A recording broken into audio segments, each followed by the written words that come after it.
استاذي الكبير صلاح جاهين، وده اللي اختار لي اسم سعيد بدوي، لان انا اسمي محمد سعيد عبد الرازق بدوي. بعد فتره زمنيه من وقعد جنبه وانا بشتغل وبرسم، كنت برسم كاريكاتير في صفحه 2 في الاهرام على عمود. قال انا عايز اشوف الولد ده. وبعدين اول ما قال انا عايز اشوف الولد ده انا اتخضيت. سامي فريد الله يرحمه قال لي ده اتخضيت ليه؟ ده حاجه حلوه، صلاح جايين عايزك.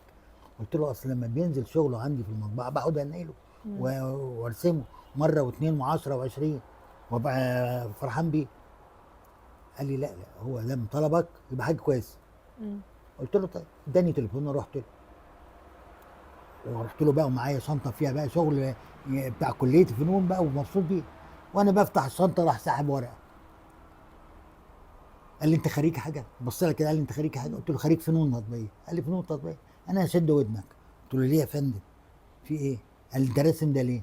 قلت له دي عشان ابين ان دي حيطه يعني حاطط طابلو. قال لي ما هو الطابلو ده شدني ورسم الورده بشكل زخرفي، نسيت خالص ان انا ابص للرسمه. يعني انت لو عملت خط كده بس خلاص بقت حيطه. فين الفكره؟ انت دلوقتي توهتني. لازم تدور على الفكره اللي انت هترسمها. انت تعرف تقعد زي الراجل ده؟ كنت انا راسم راجل قاعد حاطط رجل على رجلي ومضفر رجليه كده. قلت له لا انا راسمه عشان يضحك. قال لي هو الكاريكاتير بيضحك؟ اول ما قال لي هو انا استغربت. بقيت مذهول ومكسوف ومش عارف اقول ايه. وده رسمه ليه وده رسمه ليه. قلت له يا فندم انا معايا شغل تاني حلو. قال لي لا، اللي هقوله على دي هقوله على اي حاجه. انت ترسم لي الرسمه دي 20 مره، هتجيبها لي امتى؟ قلت له بكره. قال لي بقى مش هترسمها.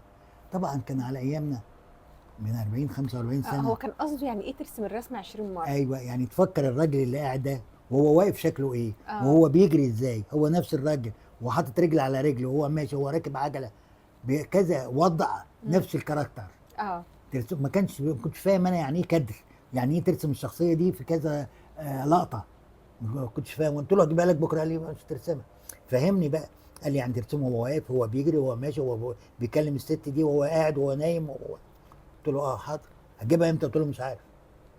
فروحت البيت بقى قعدت ارسم ارسم ارسم ارسم. قعدت يجي 3 4 ايام ارسم بس ال3 4 اشخاص دول. اتصلت بيه قلت له يا فندم انا رسمته. قال لي بالرصاص؟ قلت له قال لي طب تعالى لي النهارده. جه قال لي شاف رسمه عجبته. قال لي انت اسمك ايه؟ اول ما قال لي اسمك ايه انا اتكسفت. ده كان بعد بقى قبلك كتير قوي. بعد يجي اه شهرين اه 3 يمكن في المره ال 15 وانا قاعد جنبه انا قلت هو نسيني. انا اتكسفت بقيت مبلول بصراحه. قال لي اسمك ايه؟ قلت ما سعيد يا فندم. قلتها بقى بتردد كده وانا خايف ومكسوف.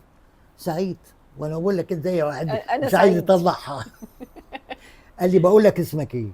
شخط. قلت له محمد سعيد. قال لي اسمك؟ قلت له محمد سعيد عبد الرازق بدوي. قال لي ايوه محمد، كل مصر اسمها محمد. سعيد سعيد. عبد الرازق عبد الرازق دي تقيله قوي.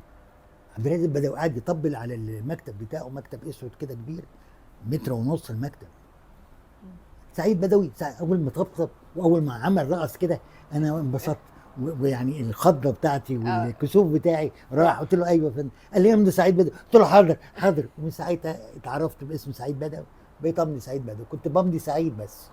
ده بقى اللي قاله لك صلاح صلاح جاهين. جاهين اللي علمهولي ده. وقال لي بتعالى لي كل شويه بتعالى لي. بتروح له بيته عادي كده؟ اه بقيت عادي اتصل يعني تروح بالتليفون. البيت صلاح جاهين كده؟ ايوه ايوه، اصل كان زمان كان هو اب لناس كتير.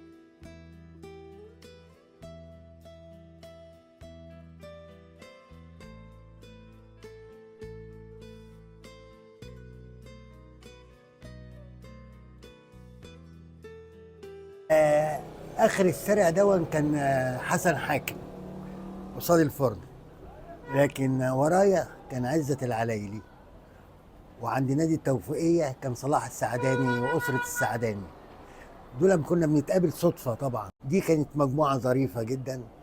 ومكرم حنين ساكن بعيد عني شويه. وفي صحفي كبير في الاهرام كان اسمه محمد صالح، كان ماسك صفحه اخيره مع كمال الملاخ، برضو ورا نادي التوفيقيه. مديحه كامل ساكنه قصادي، كنت بشوفها من البلكونه. مديحه كامل في العماره اللي جنبي دي على طول.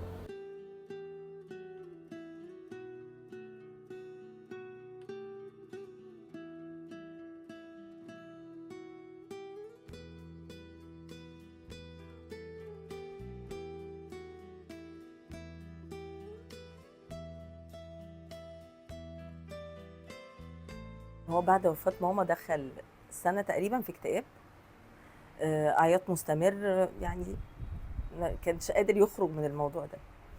فانا عملت له ايه بقى، قلت له طب يا بابا احنا هنجمع لوحاتك، نجمع حاجاتك ونبتدي نشوف ممكن ايه اللي يشغلك. كانت اولها فكرة الكتب، ده بدأ يشغله شوية، بدأ يخليه ينزل يتحرك، يعني يخرج بقى من اللي هو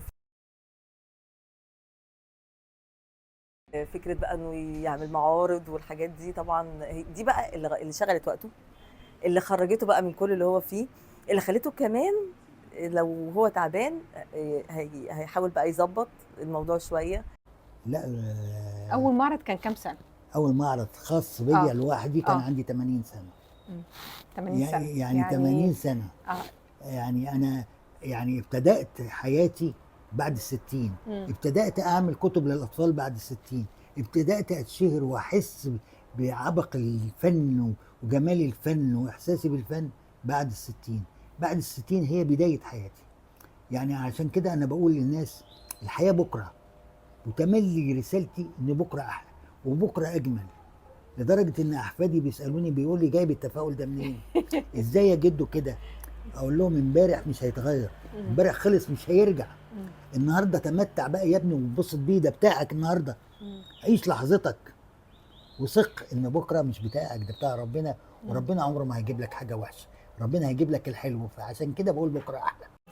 لا بابا صعب قوي اني احدد لك هو بيقعد يرسم قد ايه، يعني هو ساعات، ايام، سهر، عشان لما بيكون وراه لوحة او معرض او حاجة مهمة لازم يعملها بينسى نفسه خالص. ما بيبقاش في اي حاجة هدف قدامه غير ان هو ينتج الفكرة اللي هو جاتله دي. واحنا يعني الحمد لله طبعا بنحاول احنا الاربعة نفضل بقى نسأله كلت خدت العلاج كده. طول ما هو في معرض، في فن، في رسم، في انتاج، هو بيكون مش حاسس نفسه اصلا باي حاجه من اللي حواليه، مش حاسس حتى بوحده. انا لما قعدت لوحدي بصراحه يعني بحمد ربنا كل يوم على ان ربنا مديني الموهبه دي. ليه بقى الموهبه دي؟ الحمد لله، يعني الحمد لله يا رب. بتزداد كل يوم عن اللي قبله. يعني ايه بتزداد؟ بشوف ايه اللي ناقصني، بتفرج على حاجات كتير قوي قوي قوي قوي. كل ما بتفرج بستفاد. لان انا زي ما قلت قبل كده ان الانسان لازم يتعلم، لازم يضيف، لازم يعرف. لان المعرفة اساس كل شيء. فانا لما بعرف حاجات جديدة بحب انفذها. بدي بقى مساحات بقى، مساحات عشان تبين الشغل بتاعي. كل يوم بضيف جديد للمعلومة بتاعتي، كل يوم بضيف جديد للشغل بتاعي. وانا اضافتي الجديدة دي وانا بشتغل كده بتعلم حاجة تانية. يعني مثلا ضربة الفرصة كده وهي عاملة بوينت، عاملة نقط بيضة، احيانا بسيبها واحيانا ما اسيبهاش. ليه؟ لان احيانا بتدي تأثير ظريف واحيانا بتشوشر. فلو هتشوشر الغيها. عندي طبعا الكوركتور، عندي كل الادوات. بلعب انا في الصفحة زي ما انا عايز. انا خلاص عملت اساس اللوحة. بس ايه بقى، في بعض الحاجات عايزة تكوينات، عايزة اضافة، عايزة لون. احيانا بيبقى عايزة لون ذهبي، عايزة لون اسود. انا الاول بعمل الاسود والذهبي، ده اخر حاجة بعملها. انا بعتبر اللون الذهبي ده كأنه شمس بينور اجزاء معينة للوحة، بيشاور على حاجة انا عايزها اللوحة، بتعكس حاجات. اللون الذهبي ده كل ما افتكره وكل ما اجي ارسمه افتكر المرحوم الفنان الكبير محمد حاكم لما قال لي انت فنان ذهبي. اضحك في نفسي في سري، اقول الله يرحمك يا استاذنا، انا عملت هنا حاجات وعايزه لون ذهبي. هتبص تلاقي الذهبي ده عمل حاجه تانية مختلفه. يعني انا في السن ده لقيت في حاجه ناقصاني. ايه هو اللي ناقصني؟ انا وانا بشتغل لقيت التكنيك بتاع الزيت بتاعي ناقصه حاجه. يعني في حاجه، في صنعه في الشغل. الشغل ما هوش موهبه بس، ما هوش دراسه بس. ال ال الابداع بيجي من دراسه، من تاريخ، من ثقافه ومن فكر.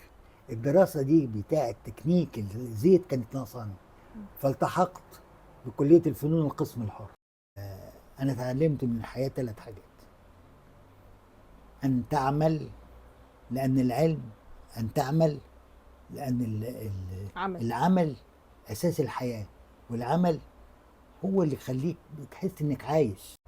تاني حاجه ان تعرف، لان المعرفه برضو جزء من شخصيتك. لان الانسان اللي ما بيعرفش وما بيتعلمش، ما بيقراش، ما بيثقفش نفسه، يبقى هو والكرسي واحد. تالت حاجه ده هيبقى مفاجاه، هو ان تحب. ليه ان تحب؟ لان الانسان لما بيحب يحب نفسه، فيحب نفسه انه يبدو جميل قدام الحد اللي بيحبه. مش لازم يحب انثى او يحب الشخص التاني، يحب المكان، يحب الحي، يحب المهنه بتاعتك. يعني الحب دون بيخليك انسان تاني.